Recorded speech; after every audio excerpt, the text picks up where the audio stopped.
Quiero que vaya conmigo a Éxodo capítulo 12, versículo 2.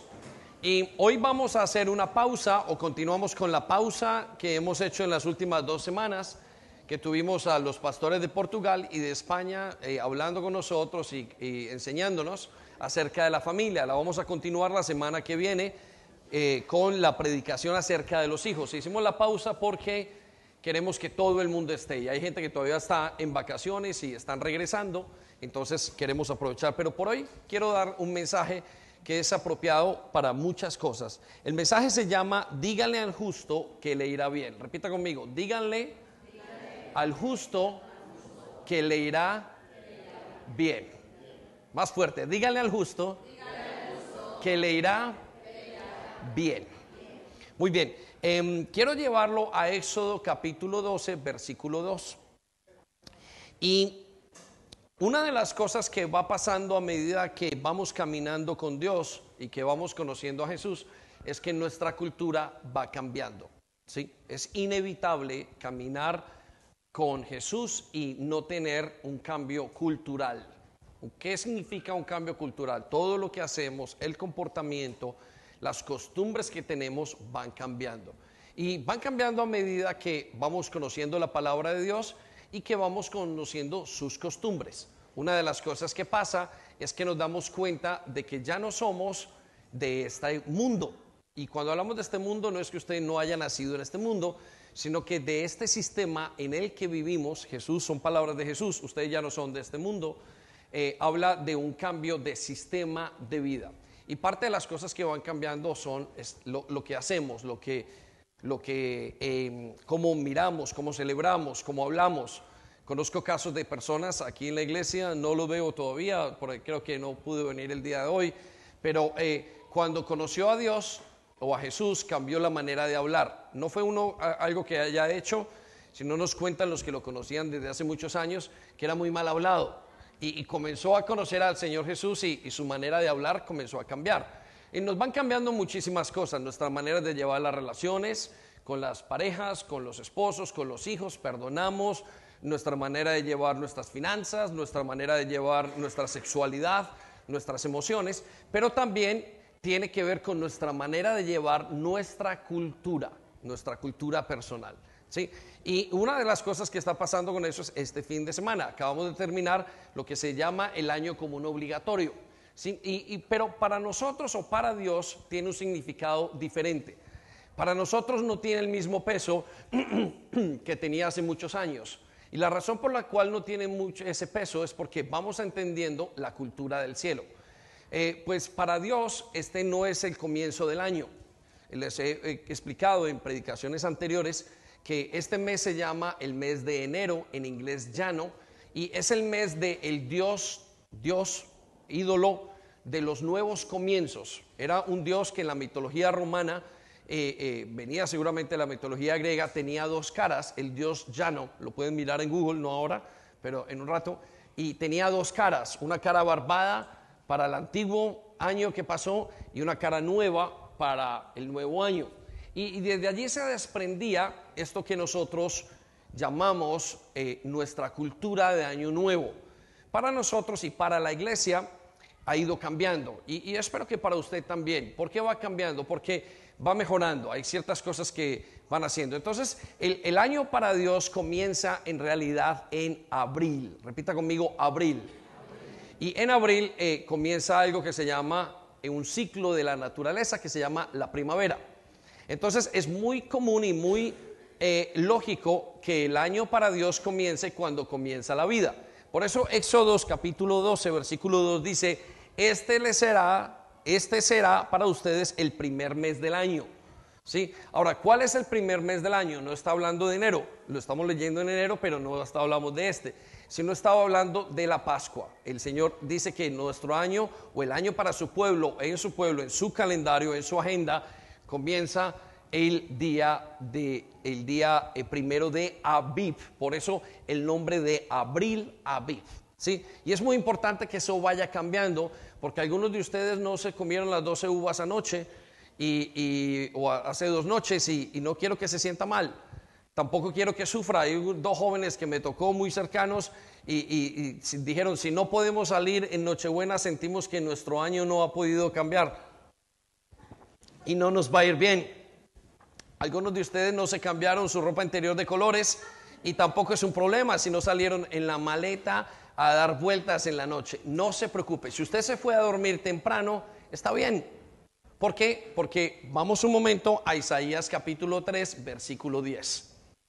Entonces, no se preocupe. Ahora, si usted siente que, me fui muy temprano y entonces el próximo año, todo el año, voy a irme temprano a la cama y como esos dos jóvenes decían, no habrá diversión el próximo año, quiero decirle que no es así. Para usted y para mí, el mundo o nuestra vida tiene otra manera de ser llevada, tiene otro gobierno. Repita conmigo, otro gobierno. Ya usted no depende de si en los 12 uvas que se comió en el mes, el día del 31 al día primero, había una que estaba dañada y el mes de 9 o la uva número 9 estaba podrida y usted dice, el año me va a quedar mal. No se preocupe. Nosotros estamos dirigidos por otra manera de vivir. Y quiero que lea este versículo porque es un regalo para usted y para mí. Y escuche la palabra de Dios en su corazón. Díganle al justo que le irá bien. Díganle al justo que le irá bien. No se preocupe. Si se acostó temprano, muy bien. Si se acostó tarde, no se preocupe. Mire, díganle al justo, dice el Señor, que le va a ir bien. ¿Por qué? Porque usted ya no depende de eso. ¿Por qué? Porque usted gozará del fruto de sus acciones. Para nosotros, este día es un día, entre comillas, para pasar en familia. O ese día que pasó. Es algo totalmente diferente. Yo no quiero que se angustie, tampoco quiero que lo vea de una manera y de hecho anhelo que cada vez que vienen estas fechas usted comience a verlo desde la perspectiva del cielo. Porque nosotros como iglesia lo hemos ido haciendo y nos hemos dado cuenta de que muchas mejores cosas han pasado. ¿Sí? En su tiempo había menos problemas, menos dolor, inclusive menos tristezas. Entonces, ¿por qué? Porque su gobierno, el gobierno de su vida es diferente. Ahora que usted camina con Dios o con Jesús, o ahora que Jesús es su Señor, su gobernante, su director, la persona que guía su vida, quiero decirle que es diferente. Usted comienza a vivir diferente. Ya las cosas no tienen el mismo valor que tenían antes. Antes usted se sentía que en esta fecha quizás había perdido un ser querido y lloraba y decía, hemos perdido los seres queridos. Y ahora hay una fecha de muchísima esperanza. ¿Por qué? Porque es Dios quien gobierna su vida. Por favor, denle un aplauso a Dios, ¿sí?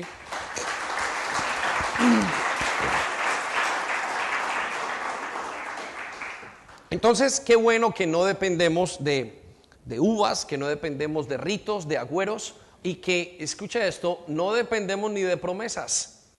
Quizás usted esté, hasta el día de ayer, hace 2 o 3 días, dijo, no he hecho todas mis resoluciones, New Year Resolutions, y no las he hecho y no he cumplido con esto. Dios dice, no, sus decisiones, ustedes van a gozar de la cosecha de sus acciones. Para ustedes es diferente. Ya no es, ya el amor no tiene que ver con si comió azúcar o no comió, si sacó lentejas y las puso en un bolsillo durante 12 meses. No, no tiene que ver con eso. Ni siquiera quiero decirle esto, escuche, con su comportamiento. Ahora tiene que ver su futuro y le irá bien, a usted le irá bien de acuerdo a sus acciones. ¿Y qué acciones se está refiriendo? No a todas, porque quizás usted ha hecho mal, pero se refiere a las acciones de haber escogido a Dios, haber escogido a Jesús. Solo por haber escogido al Señor Jesucristo en su vida, o por haber aceptado más bien al Señor Jesús en su vida, ha comenzado una nueva etapa. Y eso marcará la diferencia. Aunque usted haya cometido miles de errores en el 2021, año común obligatorio, o año fiscal, como le digan algunos, o el año que nos tocó, no tiene que ver con su futuro. Su futuro depende ahora del calendario de Dios, de un calendario que está en un realm, como se dice en inglés, o en una dimensión muy diferente. Y así es como Dios quiere que usted viva y gozará de ese fruto. Digamos que no lo haya hecho bien en el último mes y aparentemente usted no se merezca todo lo que quiere y la gracia de Dios. No se preocupe, Dios es excelso y excederá en la gracia lo que tiene para usted. Dios es maravilloso, su gracia es generosa con los que están con Él. Amén. Dele otro aplauso, por favor.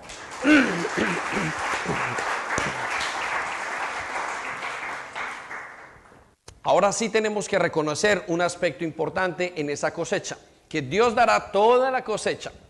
Pero la Biblia nos cuenta en Cantares capítulo 2, versículo 15, que hay zorras pequeñas que destruyen nuestros viñedos. Y allí quiero que usted se enfoque. En eso sí es importante. ¿Por qué? Porque Dios tiene una cosecha que ya ha dado todo un fruto para usted. Y quiere que usted se concentre en esas, en aquellas, en liberarse de sus enemigos, en cuidar lo que Dios le da. Recuerde que uno de los aspectos del crecimiento es que Dios da el crecimiento, pero la gran dificultad no es el crecimiento o de dónde sale el crecimiento. La gran dificultad es cómo mantener el crecimiento. Muchos dicen, y es un proverbio callejero, que lo difícil no es hacer dinero, lo difícil es mantenerlo. ¿Sí? Y es lo mismo con el crecimiento. Lo difícil no es crecer, lo difícil es mantener ese crecimiento. Entonces, ¿cómo mantendremos esta cosecha que Dios nos ha dado? Bueno, protegiendo, aparte de todo, de recibirla, pero protegiéndola de los enemigos. Y quiero darle 5 enemigos de la cosecha que Dios tiene en su vida. Y quiero que los anote bien para que meditemos en ello y para que podamos continuar este tiempo como debe ser, como lo debemos de continuar. Pero antes de eso, lea conmigo Cantares 2:15. Mire lo que dice: atrapen esas zorras, atrápenlas. Y Cantares es un libro que habla acerca de la relación de la iglesia con Jesús, de cómo Jesús o cómo nosotros nos relacionamos con Él. De hecho, es un libro de amor y es un libro que describe la relación entre Dios y el creyente. Y él pone esta perla de versículo de una manera muy especial. Y dice: atrapen esas zorras,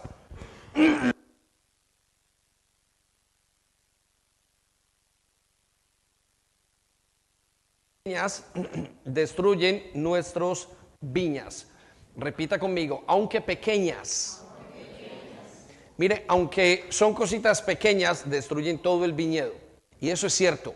La cosecha es muy buena. Ahora que usted eligió por Jesús, o ahora que usted ha entregado su vida al Señor, ahora que usted ha dicho: yo quiero caminar con Él, quiero conocerle, quiero que sepa que hay pequeñas zorras que darán y dañarán su viñedo.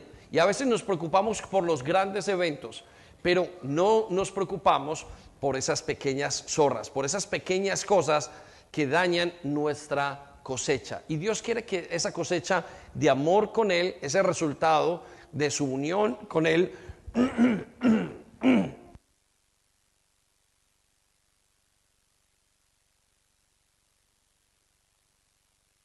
resultado de cariño, de amor que usted tiene con Él, no se dañe.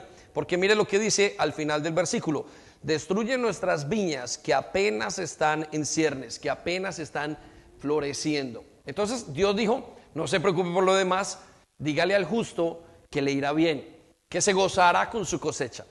Pero el justo tiene que hacer algo, y es cuidar esa cosecha. Entonces su labor y mi labor es cuidar esa cosecha. Entonces voy a nombrar 5 enemigos, 5 pequeñas zorras que dañarán e intentarán dañar su cosecha, y quiero que les ponga muchísimo cuidado. Están basadas en el libro de Santiago, en el capítulo 4, y quiero que usted vaya conmigo y las cuide, y cuide su cosecha de estas zorras pequeñas que dañarán. Y la primera zorra o el primer enemigo es la autosuficiencia. Repita conmigo: autosuficiencia.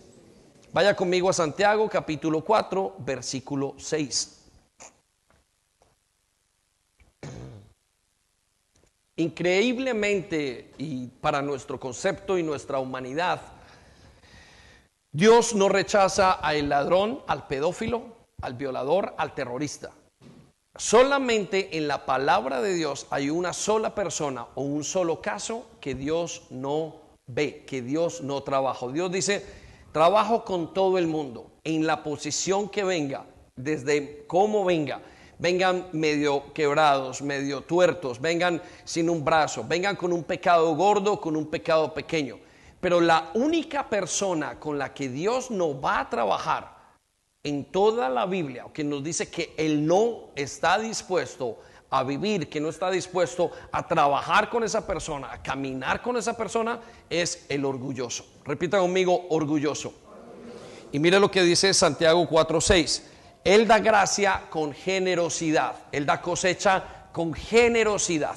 Dios no tiene ningún problema en excederse en gracia. ¿Qué significa en excederse en gracia? Bueno, que usted tenga la provisión en todos los aspectos: financiero, emocional, espiritual, físico. Él no tiene ningún problema. Dice, voy a dar gracia como la gente lo necesite, porque cuando yo doy gracia, la doy generosamente. Pero la única persona que Él dice, no voy a trabajar con esa persona, es el orgulloso. Y Santiago nos dice esto: pues como dicen las Escrituras, Dios se opone a los orgullosos. Entonces, ¿qué es orgulloso? El orgulloso no es solamente la persona, y esto necesito que usted lo entienda muy bien, que cree que es mejor que los demás. ¿Sí? Eso es un concepto de orgullo. Otro concepto de orgullo es una persona que se cree superior a sí mismo de todo lo que ha hecho. Pero el concepto más claro de orgullo que vemos en la palabra de Dios se reduce a un significado, y es una persona que no necesita de Dios. Es una persona que no necesita de Dios. Así es que en la manera en que yo no cuento con Dios continuamente, yo entonces paso por una persona orgullosa. Quiero preguntarle, ¿cuál es su nivel de orgullo? Esa es una expresión, o ese es uno de los enemigos más comunes que tenemos, y tiene una razón de ser. ¿Por qué? Porque al principio que caminamos con Jesús, nosotros dependemos de Él. Al principio en la vida cristiana necesitamos, es el típico caso de una persona que está muy enferma, y los primeros días dice, quizás en medio de un cáncer, en medio de una separación, en medio de una situación financiera muy difícil, comienza a decirle: Dios, te necesito, y Dios comienza a hacer milagros: te necesito, y esos días se ponen intensos con Dios y hay un amor flagrante entre los dos.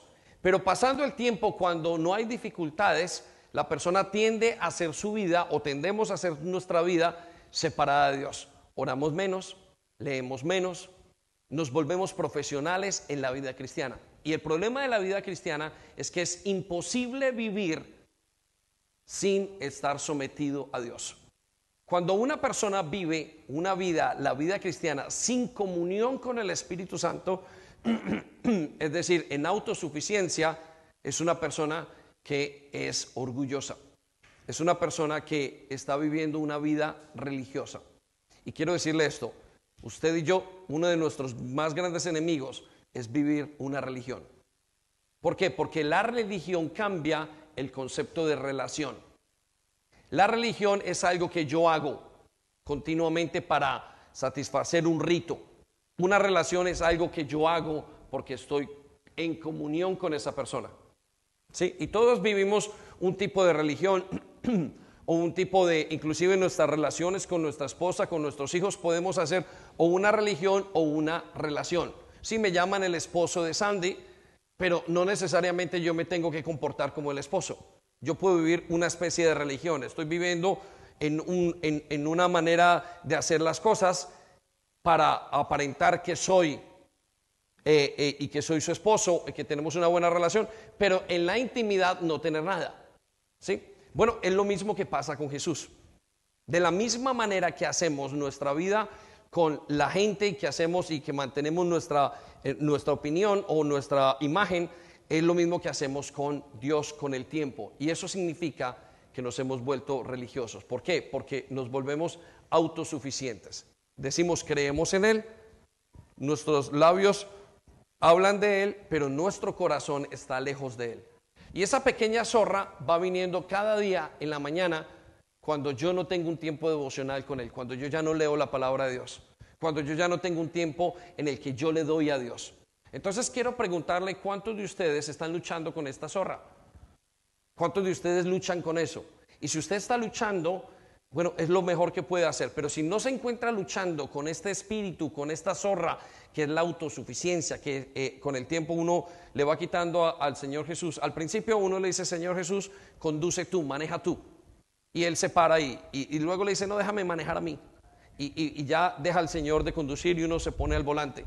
Y ahí es cuando comienzan los bumpy rides, ¿no? Cuando comienzan las cosas difíciles, porque soy yo el que estoy en control de mi vida. Cuidado, porque la cosecha que tienes es buena, pero si no te limpias si no nos limpiamos, y aquí me meto yo, de la autosuficiencia, dejamos de depender de Dios y vivimos una vida cristiana. Y quiero decirles esto, es posible vivir una vida cristiana sin comunión con Dios. Es decir, una vida que se llame cristiana, no una vida en el espíritu. Y yo lo veo, hay personas que claramente se notan, digo, esta persona no está bien. Ahora, se comporta, habla, dice, y todo es correcto. Y uno dice, y da todos los tics, pero hay algo que no fluye, hay algo que no traspasa, y es que lo está haciendo sus fuerzas. Y eso comienza a destruir. Por dentro se seca. La Biblia nos habla por allá en el libro de Apocalipsis capítulo 3, que una de las características de una de las iglesias de los últimos tiempos era que tenía fama de que estaba viva, pero por dentro estaba muerta. ¿Qué lo había matado por dentro? Las zorras habían dañado el fruto. Por eso necesitamos mantener esa relación correctamente. Vaya conmigo a Santiago capítulo 4, versículo 2. Y mire lo que dice el Señor. Pero ni así pueden conseguir lo que quieren. No importa qué tan buena sea la cosecha. No importa lo que hagan. Si lo hacen en sus propias fuerzas, quiero decirle una cosa, no va a salir bien. Ahora que usted está caminando o viviendo la vida cristiana, si usted se desconecta de Dios, usted no funciona. Y todo lo que haga lo va a coger ilegítimamente. Y el problema de coger algo ilegítimamente es que la vida cristiana o la vida en general está hecha de principios. Y aunque usted diga o nadie sepa que usted ha tomado una ruta ilegítima para alcanzar algo, es decir, fuera de la presencia de Dios, usted no podrá tener el resultado de eso. Por eso hay gente que se pone a trabajar, es una bendición que Dios les da, y luego terminan sin nada. ¿Por qué terminaron? Porque desconectaron su vida, el milagro, lo que vivían, de Dios. Entonces se volvió inútil. Mire lo que dice en Santiago 4:2. Pero no así pueden conseguir lo que quieren. Intentan conseguir lo que quieren: plata, dinero, vivir sus vidas en prosperidad emocional, económica, familiar. Dice, ustedes no tienen porque no se lo piden a Dios. Una de las razones por las cuales al creyente no le va mejor es porque no se lo pide a Dios, porque no se somete a Dios. Pero mire esta preciosidad que dice en Santiago 4, versículo 8. Y esta es la esperanza que tenemos. Pero acérquense a Dios y Dios se acercará a ustedes. Acérquese a Dios y Dios se acercará a usted. Si lo viene haciendo y si tiene una gran dificultad de eso, no se preocupe. Acérquese a Dios y Dios se va a acercar a usted. Ahora, para acercarse usted necesita algo que se llama humildad. Y la manera de ser humilde no lo demuestra su comportamiento, sino lo demuestra su sujeción a Dios. La diferencia entre un justo y un injusto no es el comportamiento, es su sujeción a Dios. Yo he visto gente religiosa que lo hace todo muy bien, y he visto gente que no lo hace bien, que son espirituales. Y uno puede identificar, a este comete más errores que pero este está en el espíritu. Amén. Entonces quiero que anote, la primera zorra es la autosuficiencia. Cuídese de esa zorra, porque es la que lo va a llevar a la religión, la que va a reemplazar la relación por una religión. Y tiene que correr de esa. Esa va a dañar, esa es capaz de dañar a una persona, daña una iglesia entera, esa daña un principio de una familia, daña todo. ¿Por qué? Porque es hacer las cosas sin Él. Y eso es el primer error que podemos hacer. Cuídese de esa zorra. ¿Cómo se cuida? Mantenga en oración. No, más que mantener en oración, entre en comunión. Deje que Él lo guíe. Deje que Él pase, le muestre el camino. Permítase doblegar su corazón delante de Él para que Él pueda hacer lo que tiene que hacer. Quiero llevarlo a la segunda zorra. La segunda zorra es la insatisfacción. Repita conmigo, insatisfacción. Repita más fuerte, insatisfacción. Santiago capítulo 4, versículo 2. La primera es la autosuficiencia. Pero la segunda es la insatisfacción y tiene que ver con el hecho de no estar contento con lo que Dios le da. ¿Sabe que la base de la infidelidad es la insatisfacción? No estoy contento con mi esposa, no estoy contento con mi esposo, no estoy contento con lo que Dios me ha dado, no estoy contento con esto. Y la insatisfacción me lleva a quejarme. La insatisfacción es uno de los peligros más grandes que tiene el creyente. Porque la insatisfacción es decir, es cuando yo pienso que Dios no me da lo suficiente. Y hay un principio dado por Dios en que lo podemos ver a través de algunos de los profetas, cuando dicen todo lo que Dios me ha dado, todo lo bueno que tengo proviene de Dios. Tiene que ver con entender que yo tengo momentos en mi vida donde tengo que aprender a estar contento. Dios le va a proveer momentos donde usted tiene que estar contento con lo que tiene. Y si usted no pasa esta batalla, si usted no aprende, va a tener una de las grandes zorras que van a dañar todo su plantío, o todo su viñedo, o toda su cosecha. Porque la queja daña todo lo que ve alrededor. La queja es dada por la amargura. La queja nos hace ver todo lo malo. Vaya conmigo a Santiago capítulo 4, versículo 2, y escucha lo que dice. Son tan envidiosos que quisieran tenerlo todo. Repita conmigo, quisieran tenerlo todo. El hombre tiene un deseo interno de tener de todo. De hecho, ¿quiere que le diga por qué peca una persona creyente? Porque no maneja su codicia, su deseo de tener. Un jovencito puede consumir droga de esos que están aquí porque quieren tener y tener y tener placer. Quieren llenar eso. Porque un jovencito no se somete y no somete su sexualidad porque no quiere esperar su tiempo para que Dios le dé una. No está satisfecho con estar soltero. No está satisfecho con no tener relaciones. Todo tiene que ver con una insatisfacción que tenemos por dentro porque no hemos aprendido a estar contentos con lo que tenemos. Por eso queremos más. Mire lo que dice la Biblia. Y cuando no lo pueden conseguir, son capaces hasta de pelear, de matar y de promover la guerra. Es impresionante. ¿Saben? Nos queremos casar, Dios nos da una persona para casarnos y luego nos quejamos. Estamos insatisfechos. Queremos una mejor familia, pasamos por momentos de dificultad, mientras que Dios nos cambia, la gente se siente incómoda y nos quejamos. Estamos insatisfechos. La insatisfacción lleva a que me queje. Y cuando yo me quejo, entonces daño mi cosecha. El abono de sus cosechas es su palabra. El abono de la cosecha espiritual que tenemos es lo que decimos. Porque en la boca, en el poder de la lengua, está la vida y la muerte. Vaya conmigo a Santiago 4:3. Seguimos mirando esto. Mire lo que dice.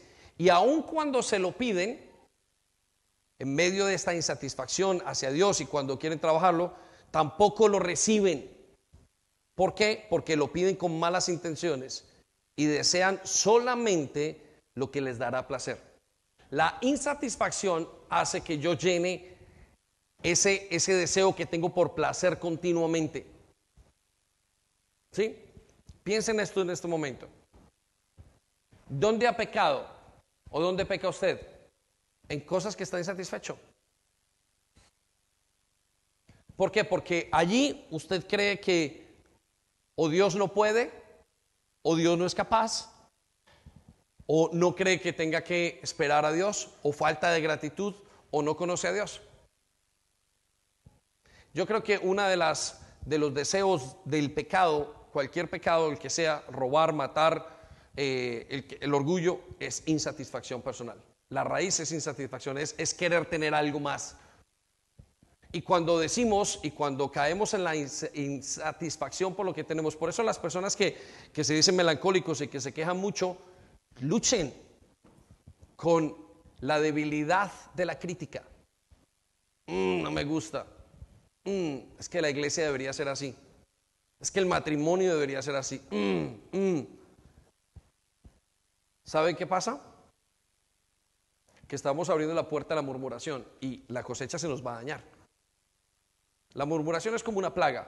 Hay tres cosas que traen que traen el devorador bíblicamente hablando: no diezmar, la pereza y la murmuración.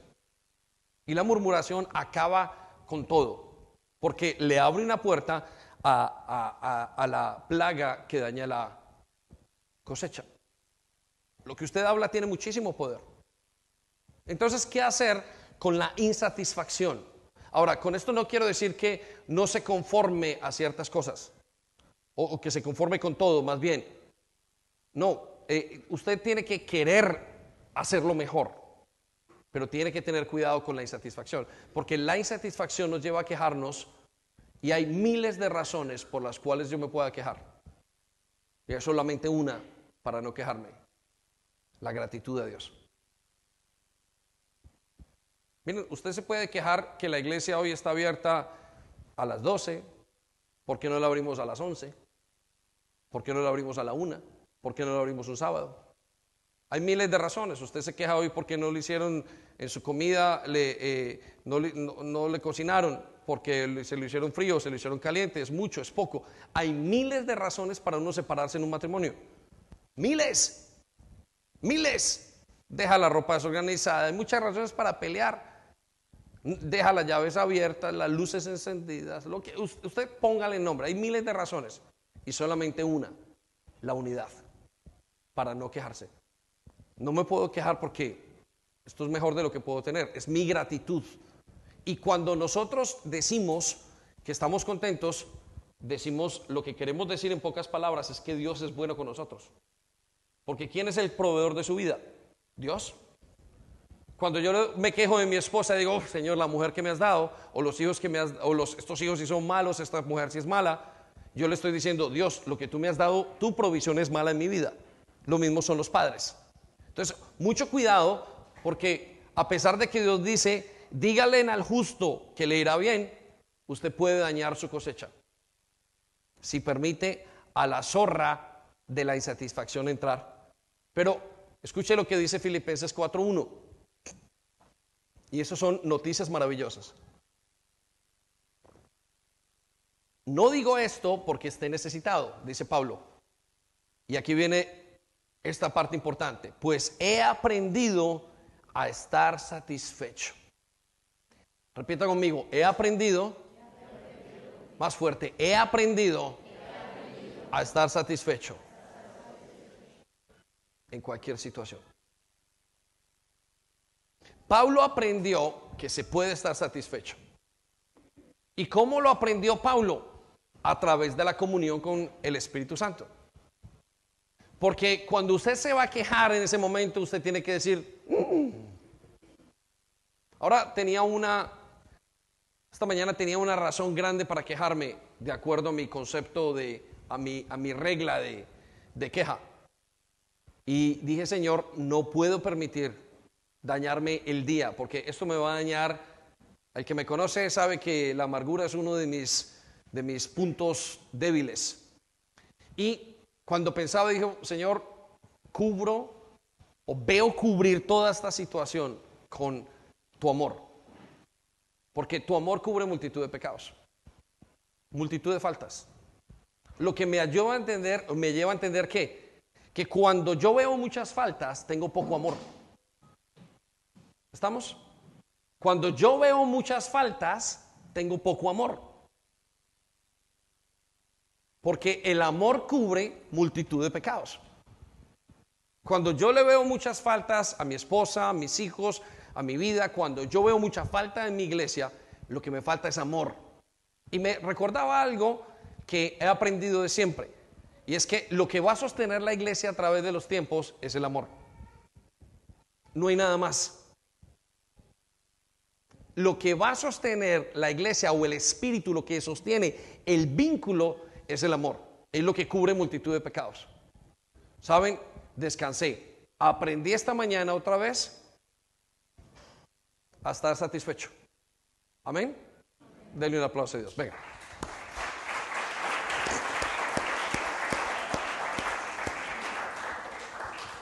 Muy bien, lo que el tercera zorra o la tercera zorra es la falta de lealtad.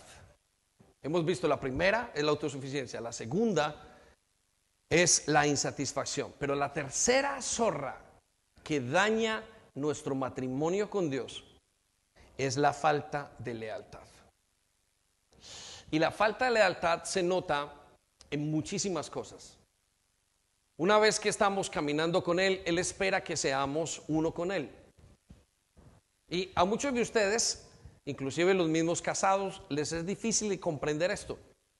Pero no entiendo por qué es difícil si usted está casado y cree que debería ser la misma manera en su hogar. El esposo no espera que la esposa se vaya con otro. Quiere lealtad. ¿Es cierto? Uno no se imagina a su mamá o a su papá yéndose con otra persona. ¿Es cierto? No le cabe en la cabeza a ningún hijo. ¿Por qué cuando pedimos lealtad o Dios nos pide lealtad, nosotros sí creemos que pueda vivir, que nuestra relación pueda mantenerse con Dios siendo desleales? Y le voy a explicar qué es lealtad. Para muchos es un término muy difícil porque le llaman el mundo. Pero la lealtad con Dios, más que lo que se llama mundo, tiene que ver con sus intenciones de corazón. Y ahí encontramos que muchos de nosotros somos desleales continuamente y que esa es una de las zorras que está dañando nuestra vida. Y es un amorío con Dios y un toqueteo con el mundo. Quiero que vaya conmigo a Santiago, capítulo 4, versículo 3. Y escuche lo que dice en la Nueva Traducción Viviente. Está hablando de la relación con Dios. Aun cuando se lo piden, tampoco lo reciben, porque lo piden con malas intenciones.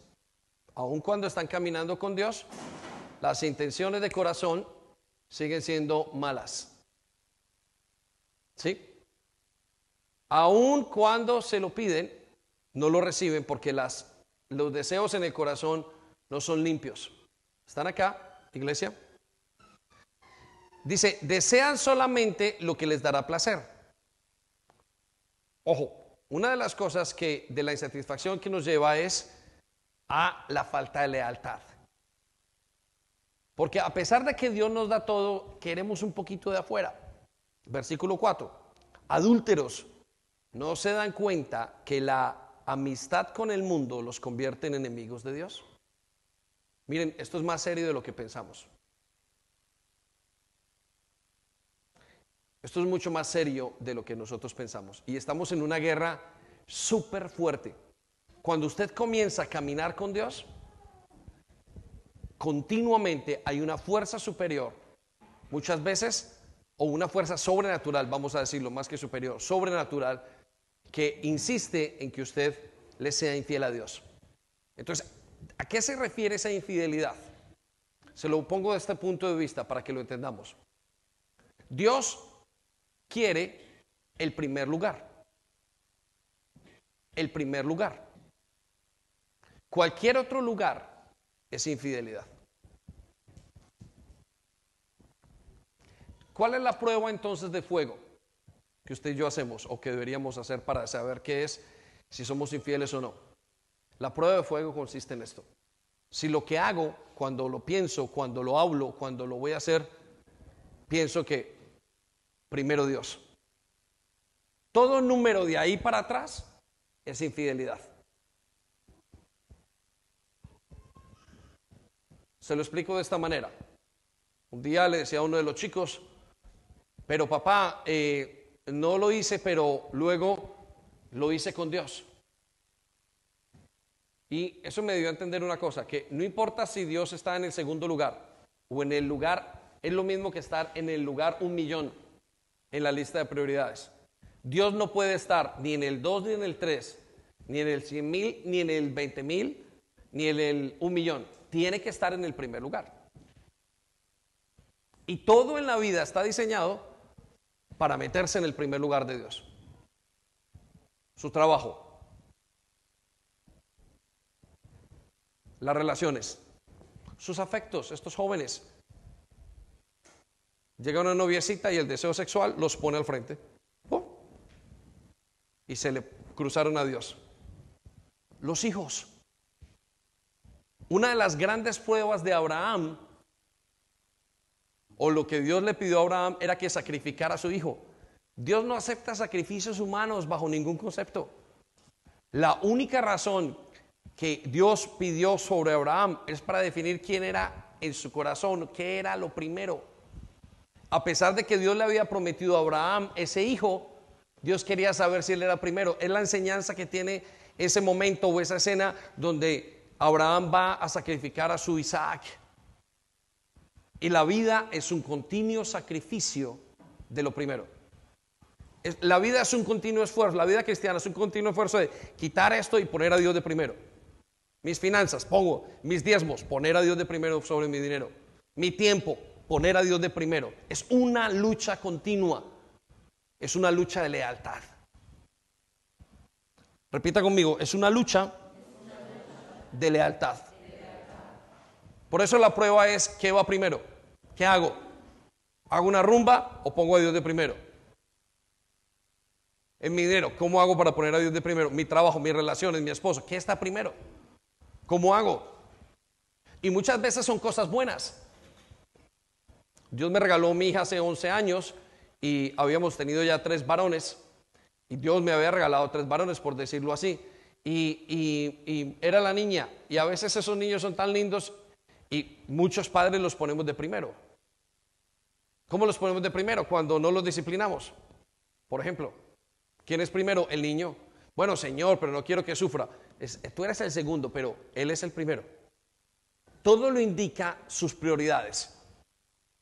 Y mire lo que dice versículo 4, que eso es ser adúltero. Adúltero no se da cuenta de que la amistad con el mundo los convierte en enemigos de Dios. A veces pensamos que la amistad con el mundo es solamente escuchar una canción que no es o hacer ciertas cosas. No, la amistad con el mundo es romper ese parámetro que dice, no te pongo a ti primero, no te pregunté primero. Dice, lo repito, si alguien quiere ser amigo del sistema del mundo, se hace enemigo de Dios. La única manera de subsistir en este mundo, siendo leal a Dios, es poniendo a Dios de primero. ¿Quiere decir eso que tenga que estar en una iglesia usted metido a toda hora? No, no está hablando de eso. Está hablando de sus decisiones diarias personales. Señor, ¿tú quieres que haga esto? Señor, ¿esto te glorifica? ¿Será que es lo que tú quieres? ¿Será que ver pornografía te glorifica? ¿Será que salir con este chico, acostarme con mi novia te glorifica? ¿Será que mentir te glorifica? ¿Será que no trabajar te glorifica? ¿Será que quejarme te glorifica? ¿Será que enfadarme? ¿Será que no sujetarme? ¿Será que hacer esto? Será todo con el mismo filtro. Por eso las personas que quieren poner a Dios, que quieren ser leales a Dios, lo tienen que poner de primero. Pastor, voy a dejar de trabajar por poner a Dios de primero. No, eso no significa. Significa que ese trabajo tendrá que glorificar a Dios. Y muchas personas, muchos creyentes van pasando por el tiempo con una gran cosecha y se les olvida hacer eso. Pero mire la buena noticia, Santiago 4:8. Límpiense las manos, pecadores. Purifiquen su corazón. ¿Cómo se purifica? Poniendo a Dios de primero. La deslealtad con Dios, la lealtad y de la deslealtad se nota en esa pequeña regla. ¿Está Dios de primero o no? ¿Ustedes quieren amar a Dios? Purifiquen sus corazones. Lo único que usted tiene que hacer es purificar su corazón. Purifique ese corazón. ¿Cómo lo purifica? Poniendo a Dios de primero. ¿Cómo se purifica el corazón? ¿Cómo se purifica el corazón? Pastor, ¿me puedo acostar con mi novia? Búsquelo, piénselo usted. Órelo, ponga a Dios de primero. Y cuando usted ponga a Dios de primero, ¿qué es lo que dice Dios?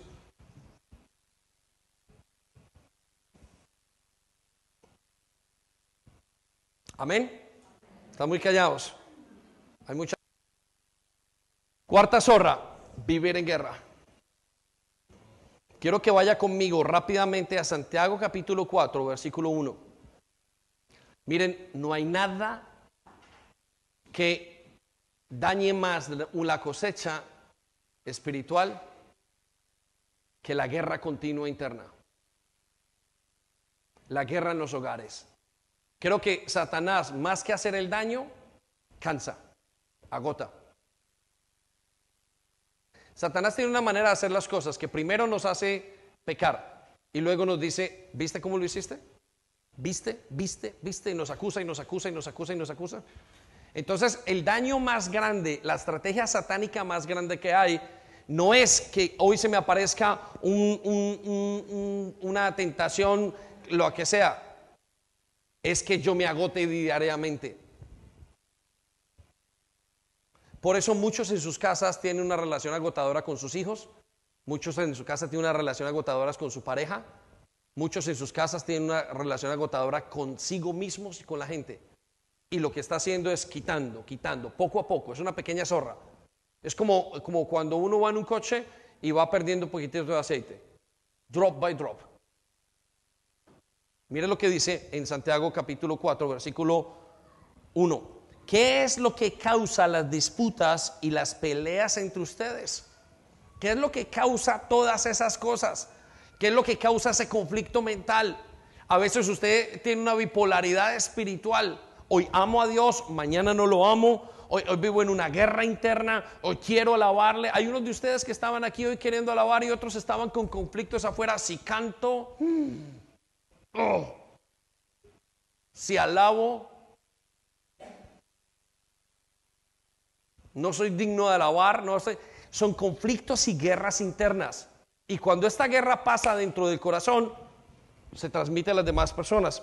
Escuche lo que dice. ¿Qué es lo que causa y las disputas y las peleas entre ustedes? ¿Acaso no surgen de los malos deseos que combaten en su interior?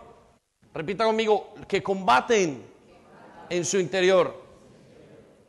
El ser humano vive una vida interna de pelea y de lucha, de pensamientos. Quiero hacer lo malo, pero hago lo bueno, dice Pablo. O quiero intentar hacer lo bueno, pero termino haciendo lo malo. Quiero hacer esto, quiero hacer lo otro. Es una bipolaridad, es una guerra interna. Y esa guerra interna lo que hace es continuamente quitarnos la fuerza. Después de que usted tiene esa guerra interna, a veces no quiere ni orar. Ay, Dios, es que ni siquiera me va a escuchar, porque está agotado por dentro. Satanás lo hace pecar y usted luego va a buscar a Dios y dice, no, yo no soy, verdaderamente no soy ni creo que no me merezco que Dios me hable. Hace que esa regla, eso que combata dentro de sus corazones, continuamente dé una sensación de inestabilidad. Y uno lo ve en los hogares, y uno lo ve en las personas. Es una guerra. Pero entonces, ¿qué dice y qué hacer? Versículo 2. Desean lo que no tienen a través de esa guerra, entonces traman y hasta matan por conseguirlo. Envidian lo que los otros tienen, pero no pueden obtenerlo. Por eso luchan, vuelven a luchar, quieren más. Es una guerra interna para quitárselo. Sin embargo, no tienen, volvemos a la misma parte, porque no se lo piden a Dios. Señor, entrego mi vida delante de ti, la sujeto delante de ti. Yo quiero hacer tu voluntad, quiero ponerte de primero. Llámele como sea, pero poner a Dios de primero es lo que quita la inestabilidad emocional que tenemos. Señor, ¿sabes una cosa? Tengo un deseo de pecar inmenso, pero quítamelo. Y he visto que esa oración es una oración tan fuerte para tantas personas, tan sencilla, pero tan efectiva. Y se acabó la incertidumbre que tenían por dentro. Santiago 3, versículo 18 nos dice: y los que procuran la paz sembrarán semillas de paz. Procure la paz en su hogar, procure la paz a nivel emocional. Mire, procure la paz, hijo, sujetándose a sus padres. Procúrela. Padre, procure la paz entendiendo los tiempos de sus hijos. Procure la paz no quejándose, procure la paz intentándolo. Porque cuando usted procura la paz, escuche lo que va a cosechar. Va a recoger una cosecha de justicia. Algo va a pasar porque usted procura la paz. Procure la paz en la relación, procure la paz en lo corriente. Y muchas veces la paz significa una separación, muchas veces la paz significa una disciplina, muchas veces la paz significa algo. A veces mi hija en medio de sus situaciones difíciles está sin paz y con una buena disciplina tuvo la paz. Procure la paz. Al fin y al cabo la paz es la justicia de Dios y se calmó. Procure la paz y va a cosechar justicia. Lo que sea, la camino a la paz, que tiene que ser vinculado con lo que Dios dice. Amén.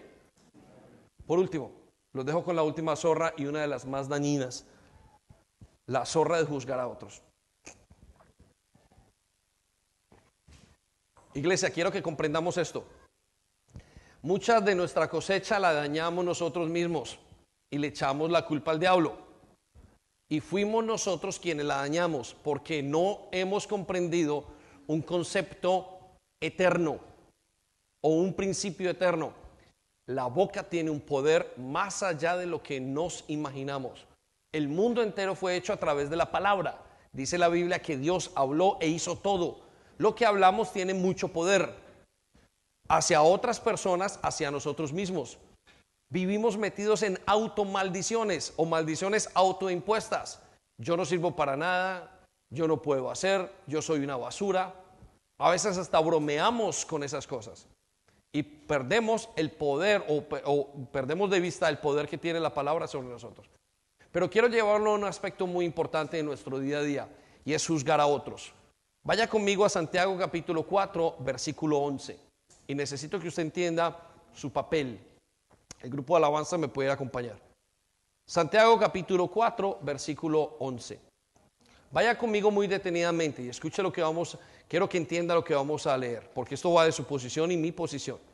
Dice: amados hermanos, no hablen mal los unos de los otros. Si se critican y se juzgan entre ustedes, entonces critican y juzgan la ley de Dios. Repita conmigo: juzgamos la ley de Dios. Ahora, aquí viene el punto importante. En cambio, note esto. Quiero que levante sus ojos y su mirada un momento. Haga un esfuerzo en esto. En cambio, le corresponde obedecer la ley, no hacer la función de jueces. Y esto es muy difícil. A nosotros, al ser humano, le corresponde hacer la función de obedecer la ley, no de ser jueces.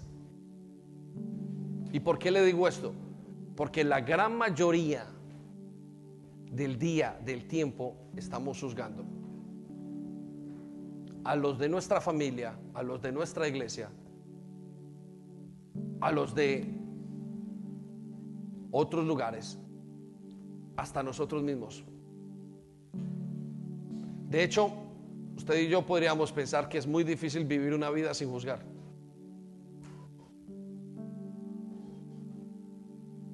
Pero a nosotros nos fue dada la función de obedecer la ley, no de ser jueces. Versículo 12. Vaya conmigo, por favor. Solo Dios, quien ha dado la ley, es el juez. De alguna manera, a veces pensamos que porque nuestras vidas han comenzado a cambiar, somos mejores que los demás. Y no sé si es un error consciente o súper inconsciente, pero caemos continuamente en lo mismo. Entonces, ¿qué es lo que hacemos? Mire lo que dice el versículo 12. Solo Dios, quien ha dado la ley, es el juez. Repita conmigo: a mí me corresponde obedecer. A Dios le corresponde juzgar. Por eso hasta el mismo apóstol decía: ni yo mismo me juzgo. Esto es muy interesante. Solamente, mire lo que dice allí en la última parte del versículo: solamente Él tiene el poder para salvar o destruir. Entonces, ¿qué derecho tienes tú para juzgar a tu prójimo? Si hay algo que quite el poder, el fruto de nuestra cosecha, es el juzgar a los demás. Ahora, ¿por qué? Quiero que vaya conmigo rápidamente a Romanos capítulo 2, versículo 1.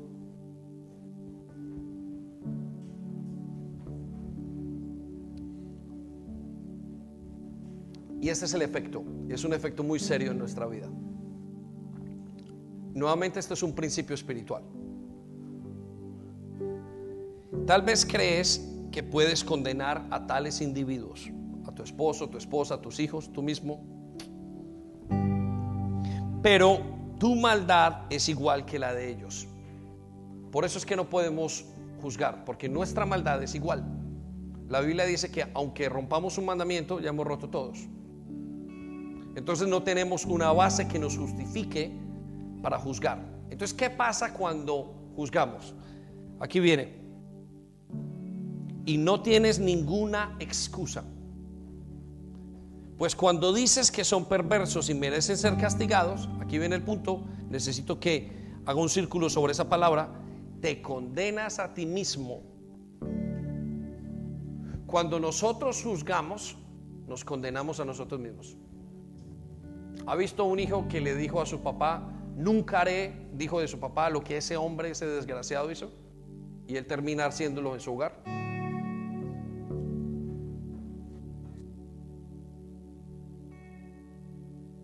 He conocido parejas, o parejas no, familias, que jovencitos, sus hijos muy pequeños, no entienden lo que son los hijos en la adolescencia. Y entonces comenzaron a juzgar. ¿Ves ese niño, ese otro, esos jóvenes? Y comenzaron a darles duro por todas partes. Crecieron sus hijos e hicieron exactamente igual que ellos.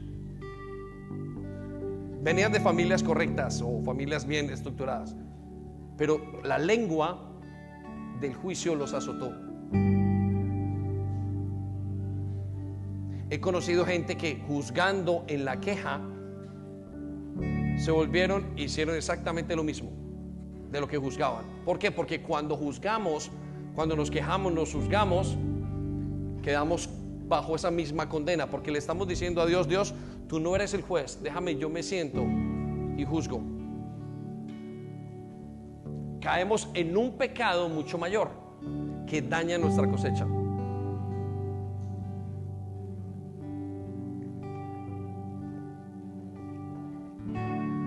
Entonces, quiero invitarlos a que cuidemos la cosecha.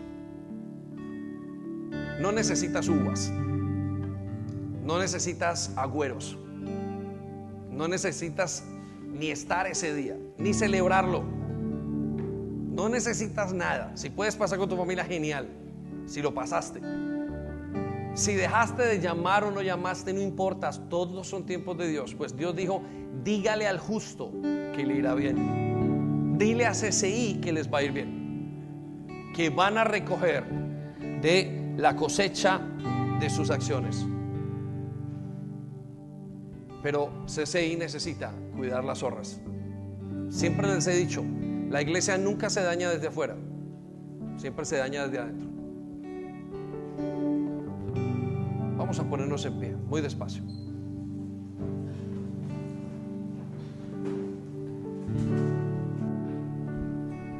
Y vamos a orar. Vamos a pedirle al Espíritu Santo que nos ayude a deshacernos de cada uno de estos enemigos. Lo necesitas. Lo necesitamos. Algunos de ellos ni siquiera los tenemos identificados. Uy, no sabía que juzgar era tan malo. Lo sé, yo tampoco los tengo identificados. Pero Dios tiene el poder para limpiarnos y para perdonarnos. Voy a decir Al contrario, Dios tiene el poder para perdonarnos y luego limpiarnos de toda maldad. Quizás hayas venido de una familia donde todo el mundo se queja. Quizás tus padres no te hayan corregido: oye, no hables así. Quizás te creas autosuficiente y estés acostumbrado. Quizás vienes de una familia religiosa, o quizás has dejado y le pusiste piloto automático a tu vida espiritual, y entonces lo haces todo por religiosidad, automatizado en tus fuerzas. Quizás vivas en un ambiente de mucha guerra interna y externa. Quizás tus padres todo el día están mal. Quizás estás en ese conflicto continuamente. Quizás sea normal juzgar. Quizás sea normal estar insatisfecho. Quizás nunca has conocido la fidelidad. Pero quiero decirte una cosa: el Espíritu Santo que vive en ti sí lo sabe y lo puede entregar. Y la gran buena noticia es que va a ser fácil si tú le permites. Pues dice su palabra que no ignoremos que Él ardientemente nos desea. Él ardientemente, fervientemente te desea. Desea a los que se dejan guiar. Y esta cosecha tan hermosa que tienes ahora con Dios, es tiempo de mantenerla. Cierra tus ojos donde estás y pidamos perdón. Pide perdón por el tiempo de la queja. Señor, te pedimos perdón por quejarnos. Te pedimos perdón por ser autosuficientes. Te pedimos perdón por no colocarte de primero. Perdona nuestra falta de lealtad. Te pedimos perdón por quejarnos, por juzgar a otros. Te pedimos perdón por esta vida en guerra que fomento continuamente. Mi guerra interna ha llegado hasta mis hijos, pero hoy quiero tener un nuevo comienzo. Perdona todas estas cosas que, a pesar de que tú me has dado y hoy me dices una palabra como nadie me la ha dicho: dile a los justos que les va a ir bien. Dile a los justos que les va a ir bien. Les irá bien, pues van a gozar del fruto de sus acciones. Reconozco que muchas veces soy yo mismo el que ha dañado la cosecha, pero hoy vengo a pedirte perdón. Hoy vengo a ser limpiado. Hoy vengo a decirte que te necesito. Hoy vengo a ponerme delante de ti. Hoy vengo a adorarte. Hoy vengo a exaltarte. Hoy vengo a conectarme contigo, a someterme a ti. Pues tú dijiste: sométasen a Dios y el diablo huirá. Y también dijiste: acérquense a Dios y Él se acercará a ustedes. Y quiero decirte que esta mañana que te estás acercando, no dudes ni un solo instante que Él también se está acercando a ti. Y se está acercando a ese lugar donde tú estás, a ese momento. Y se está acercando a tu debilidad, a tu necesidad. Dios está más cerca de lo que tú puedas pensar. Dios está acercándose a ti en este momento. Dios está acercando a ti en este momento. Está acercándose a todo, a ese dolor que te puede hacer quejar. Se está acercando al dolor familiar. Se está acercando a todo lo que tú necesitas. Pues es Dios quien te llamó, no tú a Él. Pues Él dice que a los justos les irá bien. Oh Dios, Él se está acercando.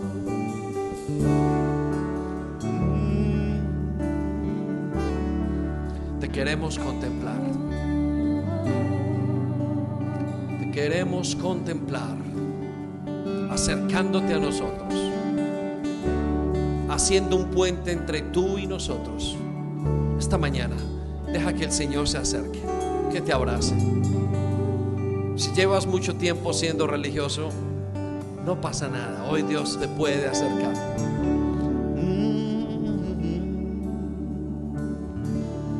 Oh Espíritu, acércate Él se acerca al joven, a la jovencita. En medio de tu pecado se está acercando. Déjalo que se acerque. Pídele que te abrace. Pídele que se acerque.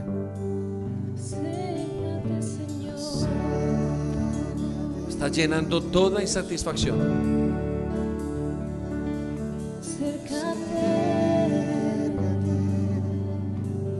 Deja que se acerque. Está secando lágrimas. Está limpiando.